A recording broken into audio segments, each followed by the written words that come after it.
Straight talk from Israel. You're listening to Israel News Talk Radio.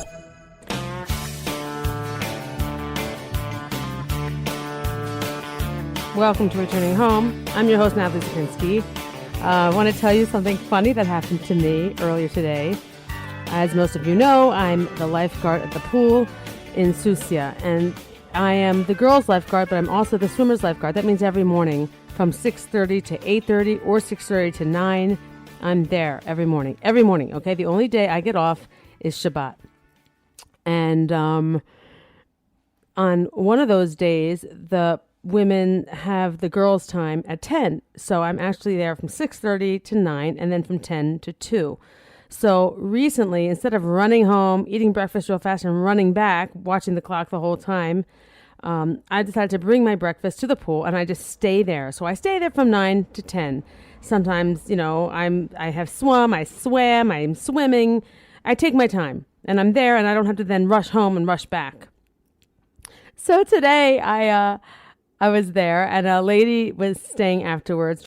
And I was sitting there eating my breakfast. Now, I bring a big lunchbox with like dry ice in it. And I had my beitza kasha, a hard-boiled egg. And I had my cucumber. And I had my tomato. And I had my tahina and my crackers. And my coffee and my water. Okay, this is me. So I'm sitting on the ground in my bathing suit. Not even a towel. And this food is there. And I'm eating it. And, I never eat when I'm working. I'm never eating when I'm guarding because I have to be ready to jump. I just drink water. So this is like my own private time. So she walks up to me, we're talking, and she says, "Eize kef להיות פה לבד, לאכול ארוחת בוקר ככה," which means, how fun for you to sit here eating breakfast alone. And I was just laughing because not only had I invited my kids to please come, I'm here by myself, come.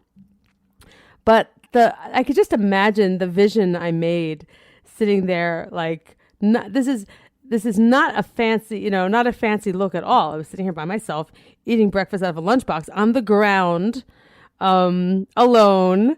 And I was laughing. I was just laughing. And I'm happy. Okay. And it's true. She gets it. She's like, how great for you to have this nice private time. And she's right. She's absolutely right. But it's just very funny because look how my life has turned into, it was a funny thing. It was a funny thing to hear and it was a funny thing to see. And I wanted to share that. All right. Stick with us. We have a great show today. We'll be right back.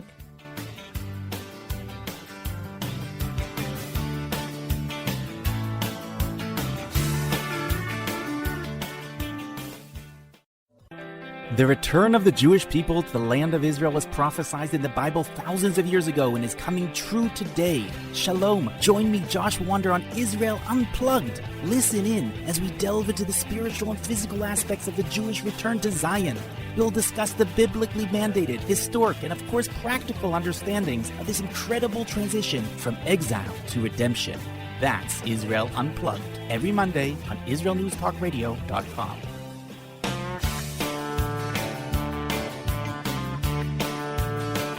Welcome back to Returning Home. I just want to mention one more thing.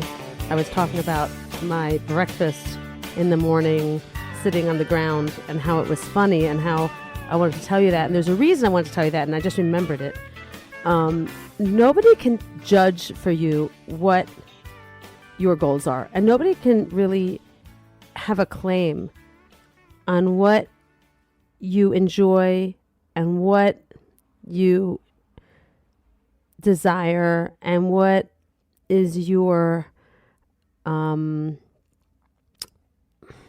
what makes you feel accomplished.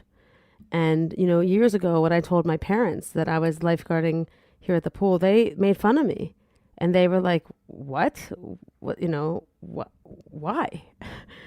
And I felt very accomplished when I did it. I was 40 years old when I took the course. Everyone in the course was a 18-year-old boy. And I was, just as fast as them, if not faster, and if not better and stronger. And I had 5 kids. And I felt extremely proud of that. And I was so excited. And when I came to Susia, and some of you know this story, I was so disappointed by the way the pool was that I made it a goal of mine to get control. And it happened. And okay, so it didn't happen. I worked so that I could be in that position of control. And how did I work? One foot in front of the other. I tried out for the course. I didn't make it. I tried harder. I did it. I tried out for the course again somewhere else, and I made it. And I did it. And I worked hard. I really worked hard.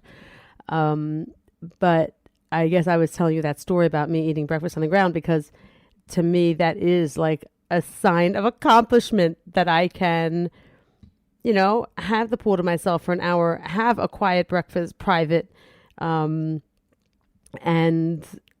that is something which is kind of funny, to see that, because I would think that most people in most circles would see someone having breakfast at a restaurant as an accomplishment, not sitting on the ground eating out of a lunchbox in her bathing suit as an accomplishment. But that was my point. It's all a matter of what's important to you. It's also a matter of perspective, and you can take this for every aspect of your life in all kinds of situations and all kinds of circumstances. I remember years ago when we were visiting our families in America, we were walking down the street in Philadelphia, me in the front and the children lined up behind me, and some stranger, some man said to me, "Lady, you are rich. You are a rich woman." And he was referring to the kids, having 5 kids.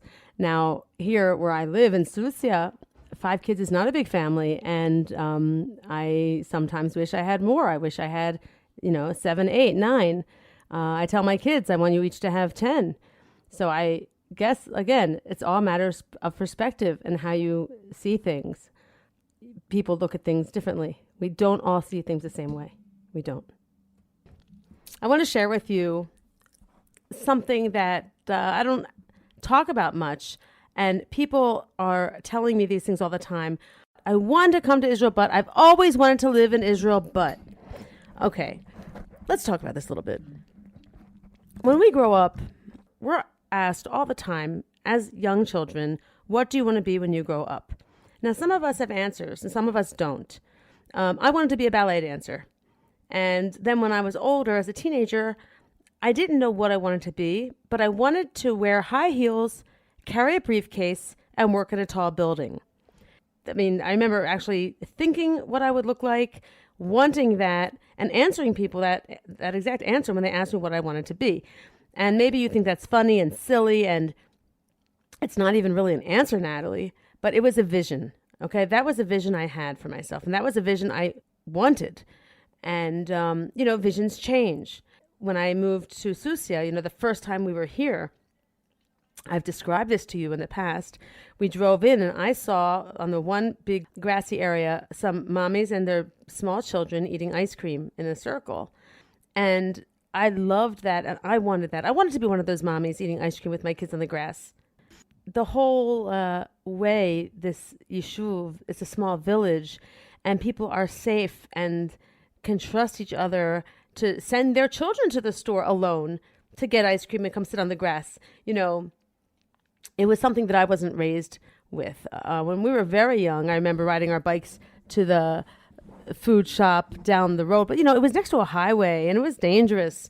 This isn't, where we live here is not next to a highway. It's not dangerous. We're in almost like a little camp. But I was talking about vision, and all of you out there who maybe have been to Israel and saw the life and wanted it, or maybe you've read something, maybe you have family here. If you have a vision and you keep that vision in the forefront of your mind, you can make it happen just from envisioning it. It's a very powerful thing, our minds. I think it works in many ways. It worked for me. I did end up wearing high heels and working in a big building. I did end up sitting with my children on the grass eating ice cream. But those things don't just happen. Nothing just happens. It takes work, one step in front of the other. It doesn't necessarily take a lot of planning, but it does take work and effort. And you have to concentrate that effort and focus. So those of you who want to move to Israel, it's not just going to happen. And it didn't just happen for us. We didn't just one day appear here. We had to file papers. We had to be interviewed. We had to get our finances in order.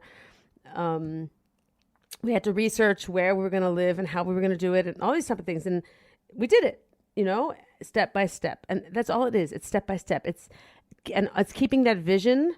Also, keeping that vision. It really does help. I think the same thing works for anything. And I think it even works for physical things. And I'm talking like when you're on a diet, okay?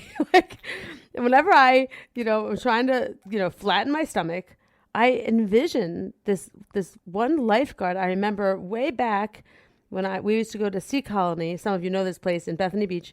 This lifeguard, this woman, she was like a man. She was riding a bike and wearing just a bikini and a whistle. And I remember she looked like a man. She had only muscle. I was so in awe of her. She was riding this bike like she didn't weigh anything. Nothing moved. It was just like a rock riding a bike. And what a great vision. If you want to be solid and you want to have a flat stomach and you want to be strong. I remember keeping that vision in my head. And whenever I would be tired or too tired to work out, or I wanted to eat a brownie and I knew I shouldn't, I would think of that. And it's a mental exercise. It's like a mental tool we have to use in order to keep ourselves on track. And it's that same mental tool that you have to use if you want to move to Israel. Don't let other parts of life interrupt your goal. Don't let things get in your way. All right? You can have a baby in Israel. You can be pregnant and move to Israel. You can have older kids and move to Israel. You can have, you can be single and move to Israel. You could not have a job and move to Israel. If you want to move to Israel, if you want to live in Israel, you have to be here. You have to come. And you can't let any of these little things stop you. There are lots of things that are going to come up in life, no matter where you are. They come up in life in Israel, or they come up in life where you are now. And what are you going to do? Let those things smack you around? No. You just walk over them. You push them aside. You continue on your path. That's how you have to be about everything. If you want to be a doctor, don't let other things get in your way. If you want to be a lifeguard, don't let other things get in your way. It's just reaching your goals. Now, moving to Israel isn't even really a hard goal. It's not like you have to have a certain IQ. You don't have to be a certain height or weight. I remember I wanted to be what's it called? A flight attendant when I was younger. And my mom told me I would never be able to be one because I was only going to be 5'2", and you have to be something like 5'8" to be a flight attendant. Okay, there was a limit. That was something I was not able to do. Moving to Israel, if you are a Jew, there is no limit. You can come. So making these excuses, I mean, and I guess allowing yourself to be sidetracked shows a lack of commitment, quite frankly. I mean, you really don't want to come. These are just empty words, because if you wanted to come, you would come. If you wanted to come, you'd be here. It's not that hard. When people complain about the paperwork and this and that, yeah, there's paperwork in all kinds of parts. I'm a trademark attorney. Don't talk to me about paperwork. That is my life, okay? It is administrative paperwork. Taxes. Have you ever filed taxes? What, that's easy? Collecting papers? Come on. It's just putting one foot in front of the other and having the desire. And once you're here, there will be other problems. There will be other challenges, but you get through it because you're already here. So, I mean, I'm trying to be encouraging and I'm trying to be inspirational, but I'm doing it, I know, in a little bit of a tough love way, not so nice, not so sweet, but, American Jews, North American Jews, Jews living in Europe who are listening to this program and have been saying they wanted to come to Israel and things have, delayed you. I really don't understand. I don't think you really want to come. Those of you who do want to come are here. Those of you who do want to come have their file with Nefesh B'Nefesh and they're on their way. And all of you who are doing that, kol hakavod, great, let's go. All of you who are still kind of on the fence, if you want to come, just move. Just do what you got to do. It's not impossible. Okay? You don't have to have any special talent to live in Israel. You know, we take everybody, every Jew. We're waiting. We're waiting. And once you're here, you know, it'll be great. It'll be great. And there's endless possibilities. You can just change your life any way you want. If you're single, you'll get married. You'll fall in love. It happens. You've heard on the show it happens. It happens all the time. Okay, stick around. We'll be right back.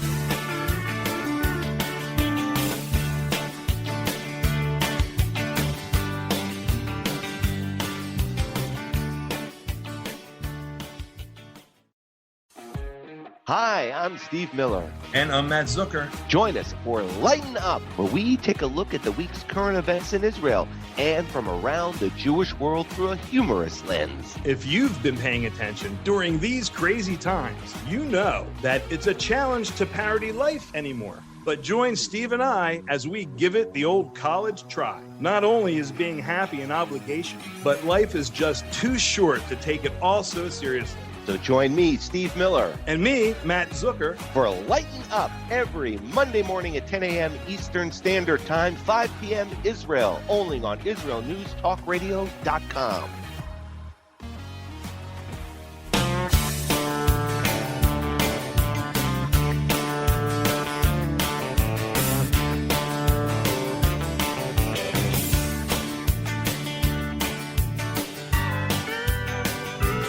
Welcome back to Returning Home. I'm not sure where we are. I think we had a little glitch there. Aleeza, you with us? I'm with you. Wonderful, wonderful. Okay, you have a whole 2 weeks we have not spoken. So let's get an update of your life. Okay, so I just came back from Jerusalem. I did a program there with the OU Center, and it was the first time that I've done a program well, it's not post-COVID. I was waiting to say post-COVID, but since February of 2020, it's the first in-person event that I've been able to do. And it was the first event in Israel, in-person event in Israel. And it's the first event in Israel since we made aliyah. Okay.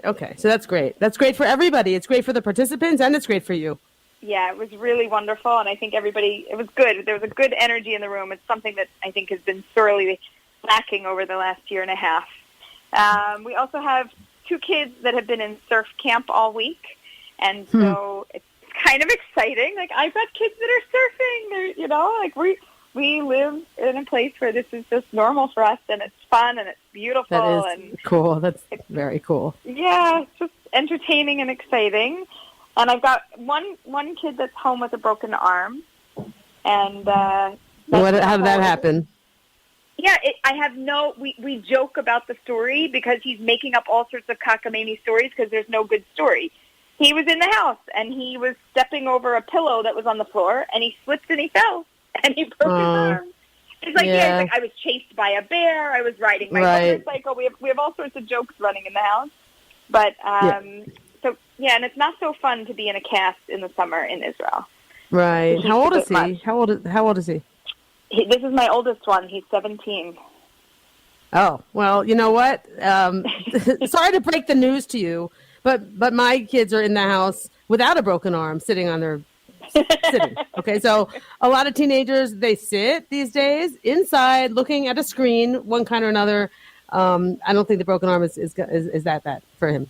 Thank God it's not your 8-year-old, or your 5-year-old, or the little ones who run around. I know, and we're learning. The good news is we know where the hospital is, that our Maccabi cards work, that we're now figuring out how to get orthopedist appointments and X-rays, and we not have to do any of this before now. Before we just had to sign up for Maccabi, but now we are forced to actually use it and figure it out. And and it's not easy. Learning. I have a friend who's helping me navigate because the app is all in Hebrew, so that is not fun, I have to tell you. It kind of makes my head spin. It makes me a little bit dizzy. You're covering a couple different things. Now, I haven't been in the States for, 17 years, 15 years, something like that. But when I left, we didn't have any such thing as like apps.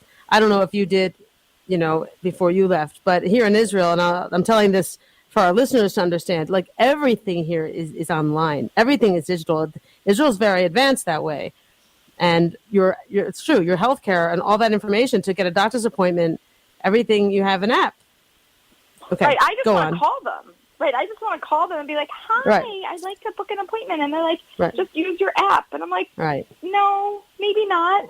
Right. Right. Now I do call. There is a phone number. You can still call. You can still do it. It's Yeah, fine. yeah. So I did figure out the special 4-digit number to call, and we're figuring it out slowly but surely. Right, We also have right. my husband has a chipped tooth, so we're figuring out the dental system. Right. But somehow I can't get an appointment for 3 months, even if you have a chipped tooth.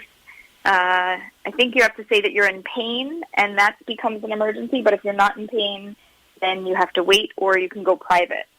So it's a whole new world. It's a whole new Right. world, and I'm learning to Right. have patience with the Right. system, and I'm learning to have patience with myself because it's really, it's interesting. It's hard to navigate the system, but Okay, but listen, but totally. we had a woman, Nechama. She was on the show a couple times, who also made aliyah recently, and she had great advice. She said you need a buddy. You need a buddy who's done this before, maybe like 3 months ahead of you, and can guide you through it. And for some things, maybe you want someone who's been here a lot longer, like an Israeli, to guide you through this stuff, to do this stuff for you, to make these phone calls and stuff. You're doing it yourself, and you get frustrated. So I have a friend. I do have a friend who's been helping, and she's like, "You're going to learn." And I was like, "Yes, just do it with me once, please. I need the help." It's right, overwhelming. but you know, there's always good and bad in that. It's like, you know, I learned on my own. And so now I'm very confident. I even know how to talk back to them when they pass me around too many times on the phone, you know, and what to say to them. But if you don't ever do that, like my husband doesn't really do that so much, and he loses patience. If you don't do it, you're not going to learn. So that's the disadvantage for having someone do it for you. And you know, you're doing it like you're a doer. You don't want. I get it. You know, you don't want kid gloves. You actually want to do it because you don't want to have to depend on people. Right, and I know. I mean, look, there's 7 of us, so I'm going to have to figure it out, and I'm going to have to do it consistently for all of us. And well, that's not true. But that's not. But Aleeza, you're right. There are 7 of you, and your children are teenagers, and they're not going to want their mommy to call the doctor for them until they're, you know, for the rest of their life. They can do this. You know, they're going to be able to do Hebrew this. is better than mine. They will. They'll get by. Help me. Right. They will. So you have the best Hebrew in the family? Is that the story? Yeah. Mm-hmm. It's the best in the family, but it's not the best. Okay. I'm going to do a second ulpan. I took 1 already, and I took 20 classes, and now I'm signed up for my second ulpan. So there. Okay, you'll get there. That is not the only hurdle to overcome in Israel. It's a cultural difference too. You know, things are different here. Yes, I want to look the cultural aspect. I don't think I mind as much. I think the actual language. I think I want a Hebrew ulpan where they tell you when you call the hotline and they say these words. Here's what it means. You know, like I know about wait a minute, but if they're going to tell me da da da da da da the receptionist, I don't know the word for the receptionist. Right. These are like things you need to know. It's annoying. I mean, they give you a whole Megillah when you're waiting on the phone, and you're like, sometimes they have up to 8 options, and they're all a whole paragraph. I just push one. What do I care? Or you know what the best to do? I'll tell you. Listen. The best to do is sales, mechirot. That's the best because those people want to make money, and they're going to answer the phone. That's what I do. I do sales. Also 4. I've learned that for English, press 4. So it depends what company. And then you get an Israeli. Answer me in Hebrew. Then you get an Israeli. Button. Doesn't work. Yeah, it doesn't work. Here for you. I know it's taking time. It's taking time. So, listen, we're enjoying ourselves. This is, This is really, this is you know this is being. That's right. It's being an immigrant. Our great grandparents did this, right? So we can do it. Right.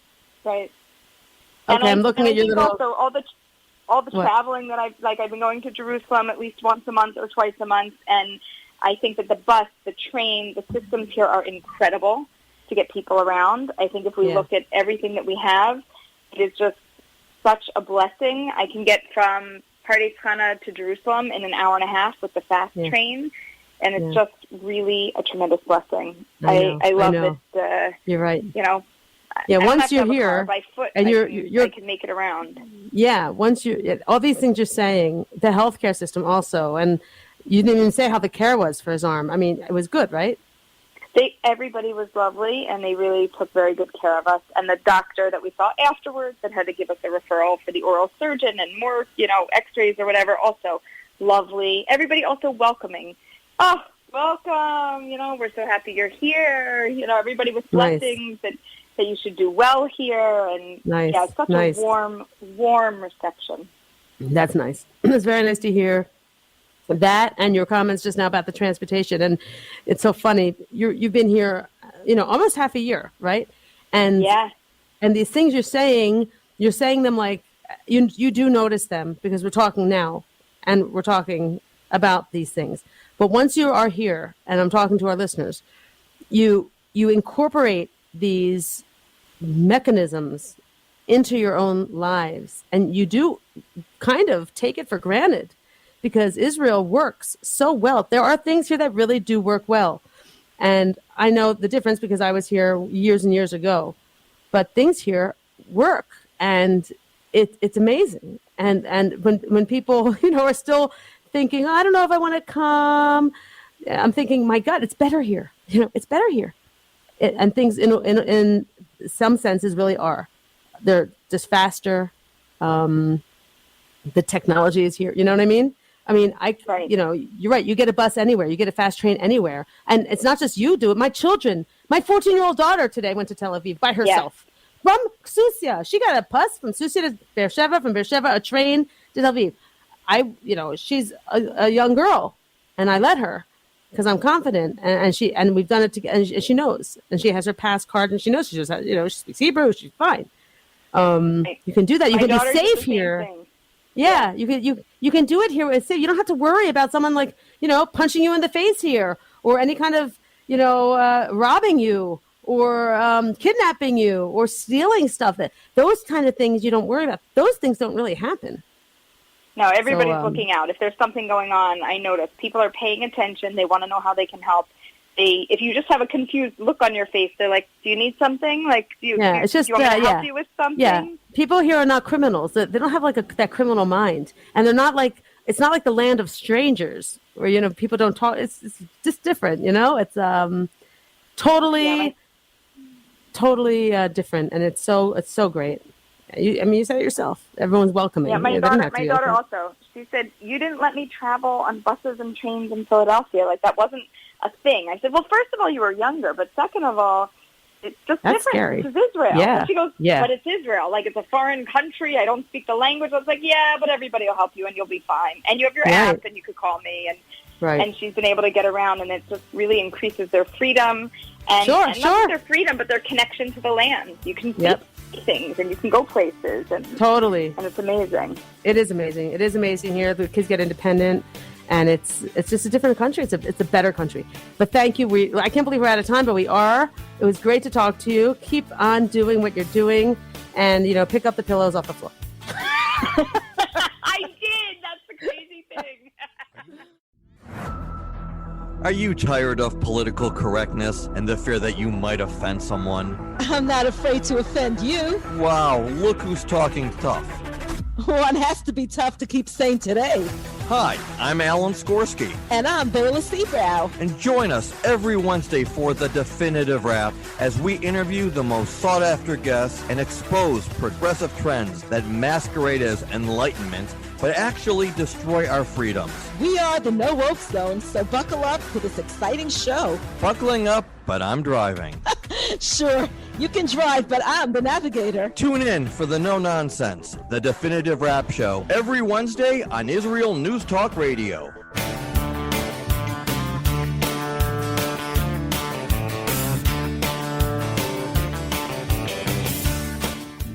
Welcome back to Returning Home. I'm your host, Natalie Sapinski. Joining us for our last section is Akiva Gersh, who is the author of Becoming Israeli. And I found him a year ago when I was starting this show and looking for a name, and I was going to call our show Becoming Israeli. So I did a quick search, and I found him, and I found his book, and I found that the name had already been taken. So I got in touch with him, and that was a whole year ago we spoke, and I think this is our first time on the air together, Akiva, yes? That is true, and sorry about the name. No, you took it first. First come, you went the Right. first to file, we say. You got it. So that's a great name. I hope the book has been successful, and I understand it's full of, advice or funny stories? What is it? So first of all, thank God it's sold many thousands of copies. I'm really happy about that and got a lot of really good feedback about it. It's basically a collection of stories, not only my own, many of them are my own, but I also asked other writers, other Olim, other bloggers to share their stories. And I put together this book of 50 essays from 40 different writers to basically tell the story of aliyah, the journey of making aliyah, the process of acclimating to life in Israel, the funny moments, the inspiring moments, the emotional moments, the challenging moments, and the frustrating moments, and all of those together really tell that story of moving one's life over to Israel. Good. We need more like that. That's amazing. Kol hakavod. That's exactly why I'm here talking to all of you for this past year. We need to use every medium at our disposal to inspire and encourage people about aliyah. Books, blogs, the radio, the TV, movies. Let's make a movie, Akiva. Yeah? Let's do it. I seriously, I've actually thought about turning the book into a movie. I feel like it would be an unbelievable, what do they call reality TV show kind of thing? Yeah, I know what you mean. And people, it's they need to see. They need to see and to some people have this vision, I was speaking about visions earlier, but they have maybe the one time they were in Israel and that's what they keep in their mind. And it could have been a bad experience, or they have thoughts from the past and visits from the past. And I was just speaking to our other guest, and things here are so quick to change. Some things, okay? Mm-hmm. Technology, for instance, you've seen it change right before your eyes, the way everything now is an app. I mean, can you imagine years ago, remember when we had to fax things and now everything's an app? Right. I used to argue with the banks. They would insist that we only did transactions in person at our branch. And I would say to them, I remember this, it's 2007.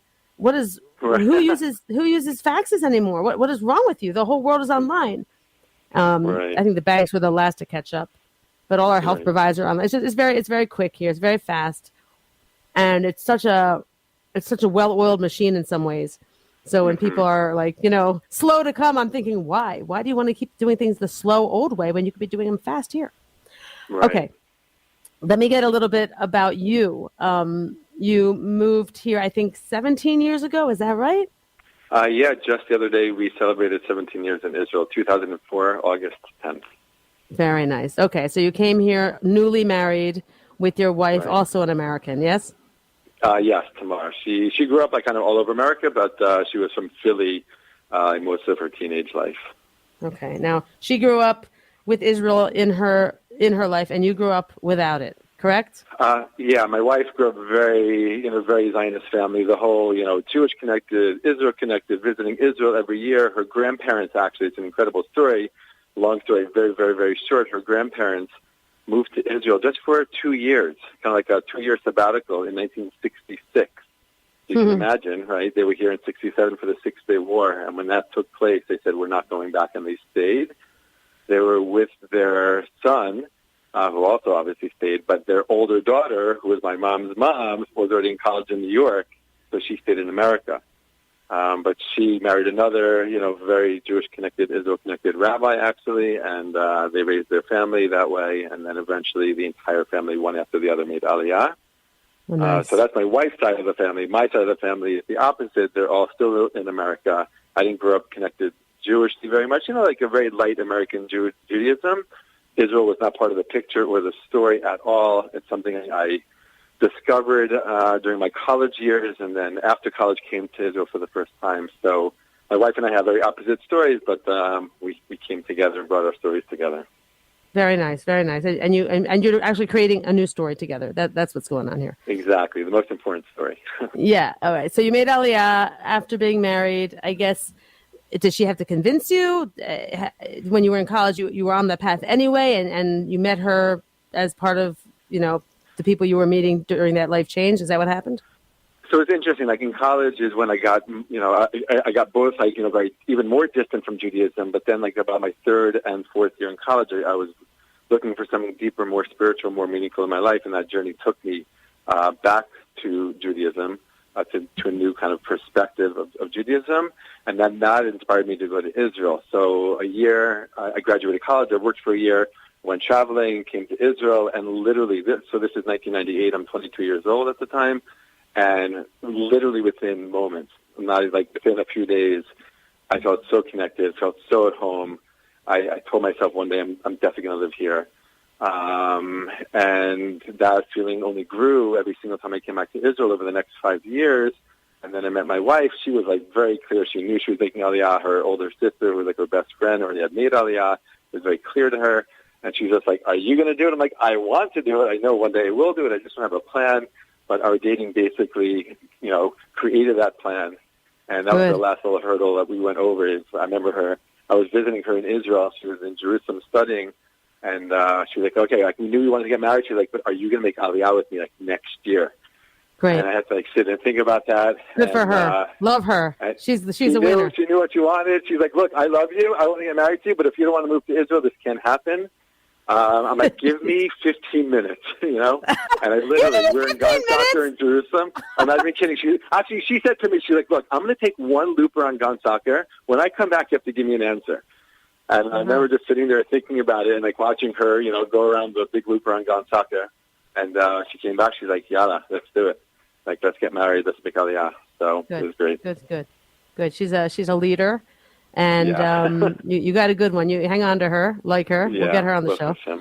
But this is a great story, and let's hear the rest. Where you live? You live in Pardes Chana, which is hilarious because there's another guest we just had on, Aleeza Bracha Ben Shalom from Philadelphia, also in Pardes Chana, and we've been speaking to her for months, and she's been telling us about the really warm welcome their family has gotten, and how you all connected, all the English speakers in Pardes Chana. I never knew there were English speakers there. I've been there one time in my life. It's a little town, right? It's a little city.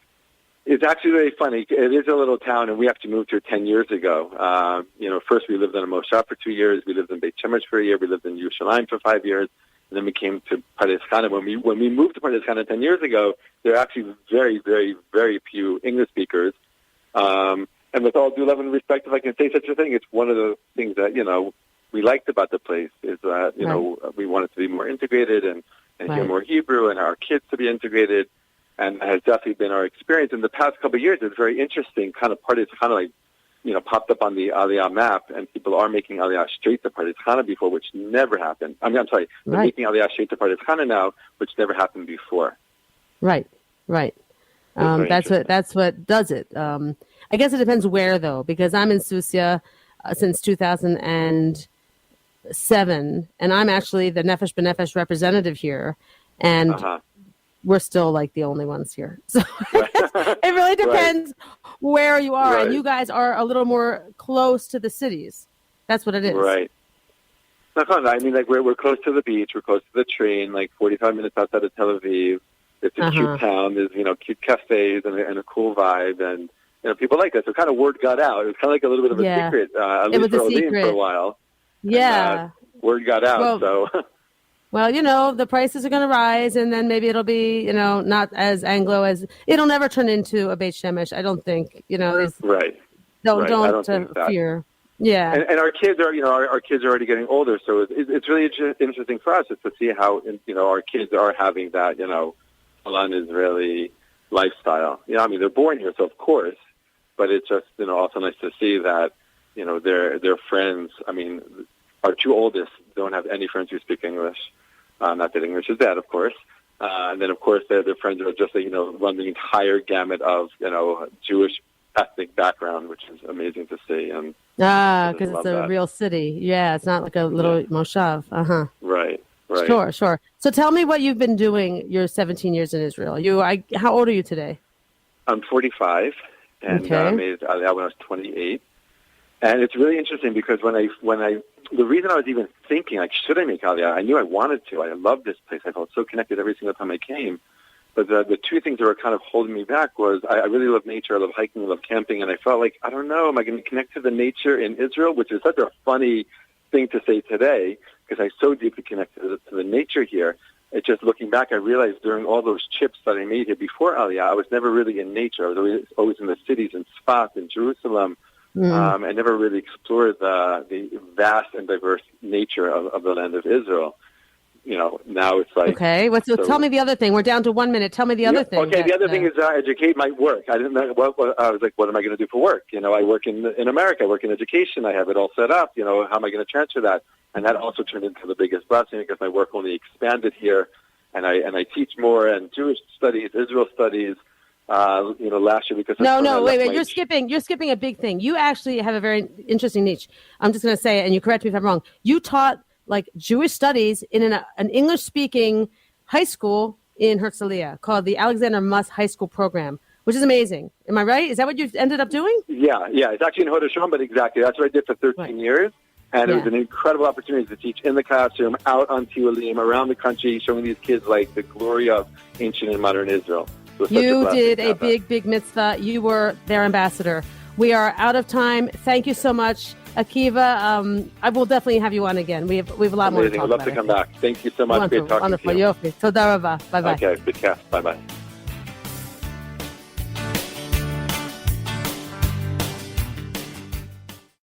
If you love Israel News Talk Radio, then you'll love our Facebook page. We keep you up to date on what's happening in Israel, plus little surprise treasures that we don't share on the radio. Go now to follow us on Facebook. Just look for the Israel News Talk Radio Facebook page, and don't forget to subscribe and follow us by clicking on the like button. We post great stuff there that you'll want to share. Israel News Talk Radio on Facebook and Israel News Radio on Twitter. If you're hearing this message, everyone else can too. Advertise with Israel News Talk Radio and get your message out to people. We'll build a personalized package for you. Contact advertising at israelnewstalkradio.com. Straight talk from Israel. You're listening to Israel News Talk Radio. Hey, this is Jake in Anchorage, Alaska, and I love listening to all the super interesting interviews and up-to-date information on what's happening in Israel. Hello, this is Anna King, originally from London, now living in Israel. And what can I say? Israel News Talk Radio is my cup of tea. My name is Bhaskar. I'm from India, and I love listening because you get to know the truth and wonderful voices from this lovely country. Mom! Okay, wait a minute. Hi, this is Chava Dax, and I'm calling from the rolling hills of Ma'ale Adumim, just north of Jerusalem. I always listen to Israel News Talk Radio to get all the latest news and commentary and to keep me up to date every day. This is Sarah Dax from Ma'ale Adumim, and I'm 12. I wish Israel News Talk Radio was boring so my mom wouldn't listen to it all the time. Mom! You're listening to Israel News Talk Radio. News, opinion, and more. You're listening to Israel News Talk Radio.